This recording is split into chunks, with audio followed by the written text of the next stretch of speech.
Do you want to play PlayStation 2 games on your Android device? Then this video is for you. In today's video, we're going to be setting up NetherSX2, a PlayStation 2 emulator. Let's jump right into this. So the first thing you want to do is open up your Play Store. And once your Play Store is opened up, we're going to be searching for ZArchiver. ZArchiver is a file management tool that we're going to be using a little bit later for games in our BIOS file. So this is the first thing we need to install. Once this is done, we're going to be heading over to any web browser that you would like, and we're going to be coming to this link. Links is always in the description down below. And this is going to be for the NetherSX2 application. Sadly, this is not directly on the Play Store. Instead, we're going to have to come over to the GitHub here. Once we're here, we're going to be coming to releases here on the right side. And we're going to be downloading the latest release, which at the time of recording is 4248. This was released in December of last year. Now, depending on the games you're playing, it might be better to use a slightly older version. But for most people, I recommend downloading the latest version, and that's what I'm going to be doing in today's video. It will be the most up-to-date, and it's what I'd recommend. So we're going to be downloading this APK file here. So once your download is done, you can click open on it right away. Or if you were too slow, you're going to have to go to your file manager like me. And here I have my APK file. What we're going to be doing is clicking this, clicking install, and then our NetherSX2 is going to install. Now this can take a couple seconds. And once it's done, we will see this information here. We're going to be clicking open to open up our emulator. And from this point, we're actually going to be closing it down. There are a couple of other files that we're going to be needing before we can actually set up our emulator. So here we're going to be closing this down. From this point, we're going to be opening up ZArchiver, and we're first going to be talking about our BIOS file. Now for today's video, I currently have my BIOS file here, and sadly I cannot share any links to download BIOS files.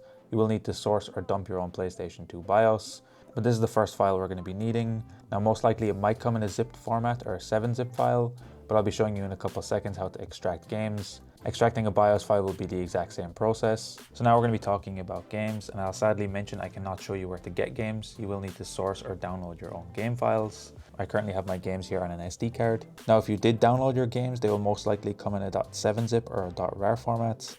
And before we can bring this over to our emulator, we're first going to have to extract it out. So I currently have my game here in a .7-zip format. To extract it, we simply tap it, and here we can click extract here or extract ... Extract ... will allow us to select the location to extract it to. I'm going to be clicking extract here, and this can take a couple seconds, so I'm going to be letting this game extract out. Now once your game extracts out, it can come in a couple different formats, but most likely with PlayStation 2 games, they will come in a .iso format, and that will work perfectly fine here. Now I would recommend keeping all your games inside one folder. You can put your games inside individual folders here as well if you would like. And once you extract your games, you will no longer need your 7-zip or RAR format, so you can delete those files to save some space. Now once you have your BIOS file and your game files, we're then going to be heading back over to our emulator. And now with NetherSX2, we're going to be able to run through these settings. We're going to be clicking next here. And if you would like some information here on the FAQ, you can go through it if you want. We're going to be clicking next again. And here's one of my favorite things with this emulator. We can either choose the optimal and safe settings, or we can use the fast and unsafe settings. So depending on the hardware that you're running, you can choose the fast and unsafe settings if it's a bit older or a bit on the lower end. Or if you're on a more higher end system, feel free to leave it on the optimal and safe, which is what I'm going to be doing in today's video. And as mentioned earlier, a Snapdragon 845 is what they'd recommend at the lowest level. If you do have a notch on your device and you'd like to expand to cover that area, you can enable that here. I don't have a notch on my tablet, so I'm not going to be doing that in today's video. Underneath the emulation screen orientation, I'm actually going to be forcing it in landscape. However, if you would like it to rotate depending on your device sensor, you can set it as sensor based, or you can use the default format. That will also work fine. I'd rather lock mine inside a landscaped ratio. The aspect ratio, I'm actually going to be leaving it on the auto standard. However, if you would like your games to stretch and fill your screen, you can set that up. Of course, it will stretch your game, so some things will look a bit weird. Here you can go through and select what you want, but I'm going to be leaving it on automatic for me. The last thing I'd recommend taking a look at is the GPU renderer. Depending on the hardware that you have, OpenGL will be a good option. I'm actually going to be trying out Vulkan in today's video, but if you are having any issues with that, OpenGL is a good backup plan. Vulkan can give better performance depending on the hardware that you have, so I'm going to be leaving that set up for me. And then finally, the upscale multiplier. By default, it will try to run at the resolution of a native PlayStation 2. However, if you would like to set it higher to run at a higher resolution, you can do that here. Again, if you want to set this to a higher resolution, you will need to have some higher end hardware. I'm going to be trying to run mine at 720p in today's video. However, this is one of the first things I'd recommend turning down if you are noticing performance issues. Once we're happy, we're going to be clicking next again.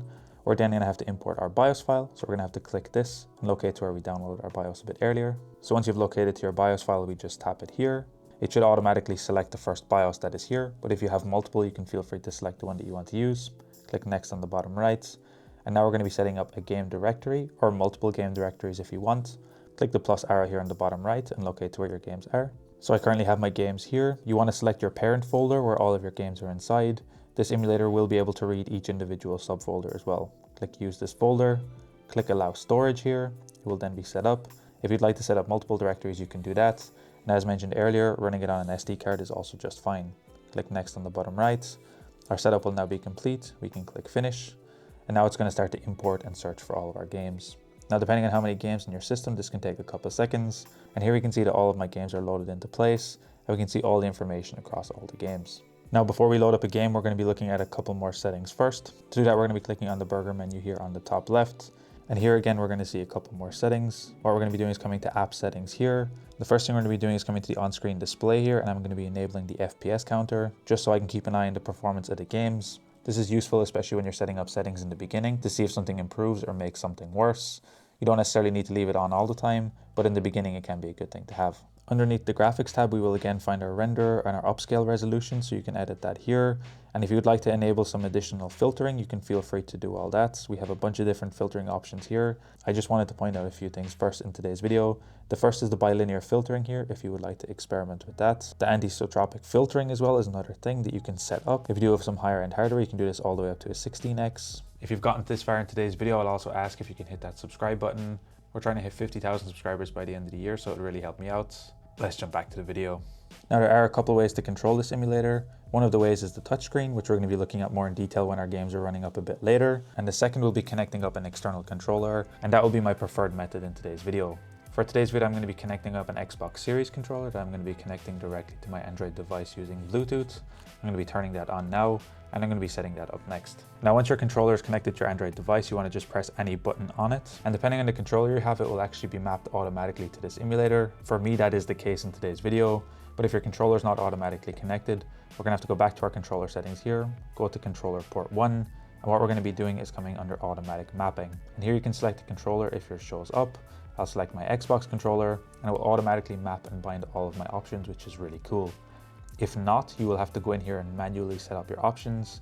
So this will have to come to one of the buttons, for example, up on the D-pad, click it, press that button on our controller, and then it will map that button from our emulator to our controller. And here you'll have to go through and map each button one by one.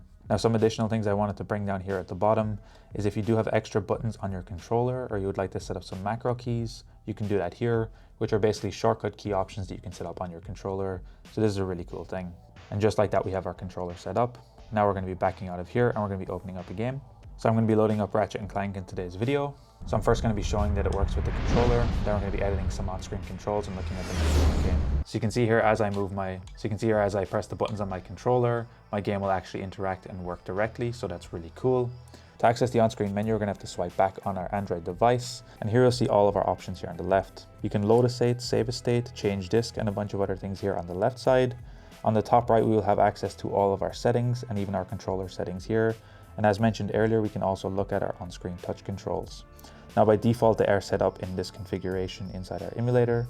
However, you can feel free to edit these by clicking the controller option here. We can set up which port our on-screen controls should use. And then what we can do is add or remove buttons on this layout, move or scale. So first, under add or remove, here you can select additional buttons if you would like to set it up. So for example, fast forward, macros, or you can even hide certain buttons depending on the game you're playing. If you don't need those additional buttons, you can hide those on screen.